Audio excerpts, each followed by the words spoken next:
He's goofy, random, and weird, all wrapped in an attractive package.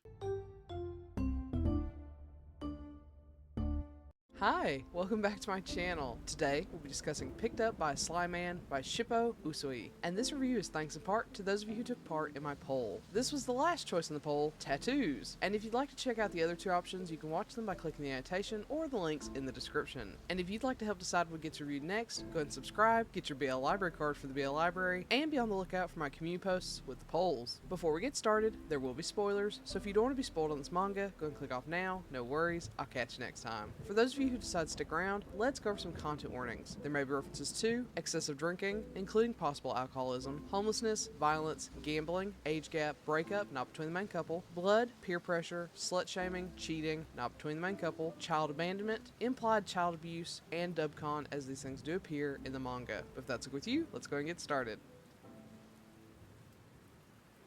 Makoto is a runaway. Struggling on the streets, he's on the brink of doing something dangerous when he's stopped. An intimidating man with a scar on his face grabs him, taking away his weapon and tossing him to the ground with ease. Makoto apologizes, ready to run away and never look back, only for the strange man to pick him up and drag him away. Is this guy taking him to the police? Is he being kidnapped? Thankfully, the stranger does none of those things, dragging Makoto back to his house and offering him a place to stay in exchange for rent and housekeeping. The man's name is Hazuki. Hazuki is a drunkard, with a scary Yakuza-like tattoo on his arm, but he's otherwise harmless and much kinder than he might let on. Makoto grows to care for him, and deep down he's sure Hazuki cares for him too, but care soon evolves into something more, and Makoto fears that he'll be abandoned because of it. Makoto does his best to hide his feelings, but hiding how he feels has never been his strong suit.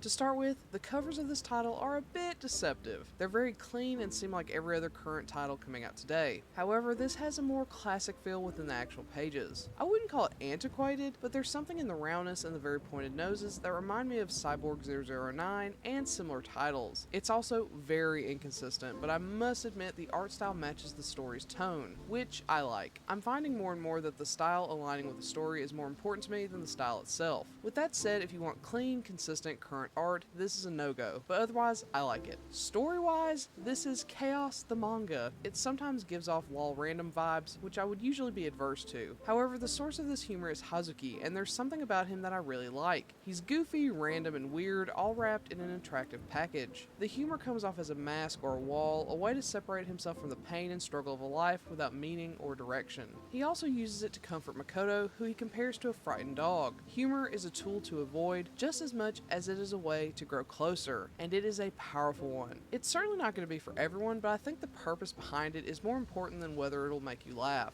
Unfortunately, however, as much as I like the purpose of the comedy, we don't actually know why Hazuki refuses to be more open. There are hints about it. Clearly there are some self-deprecation and familial struggles, but we don't get much concrete information. Thankfully, we do see what happened to Makoto and why he ended up on the streets to meet Hazuki. I hoped Makoto's opening up would prompt Hazuki to do the same, but that never happens. We get Makoto's background, Hazuki gives us humor and comfort, and then it's mostly back to the status quo. This feels like a huge missed opportunity to humanize Hazuki. But maybe even worse is the ending. We actually never get a confirmation of Makoto and Hazuki's relationship. Yes, Makoto confesses his feelings, and they sleep together, but that's it. Just like we never hear about Hazuki's background, we never see him confess or confirm his feelings to Makoto. When it ends, it's just Makoto saying that he wants to return to Hazuki, and that's it. Now, there is a sequel that's been released in Japan, and the fact that this title is not listed as complete on Renta gives me some hope that an English version will be released. However, I can only judge this series based on what it provides. I want a better ending. I hope I get it in the sequel, but as it stands, I'm a bit disappointed.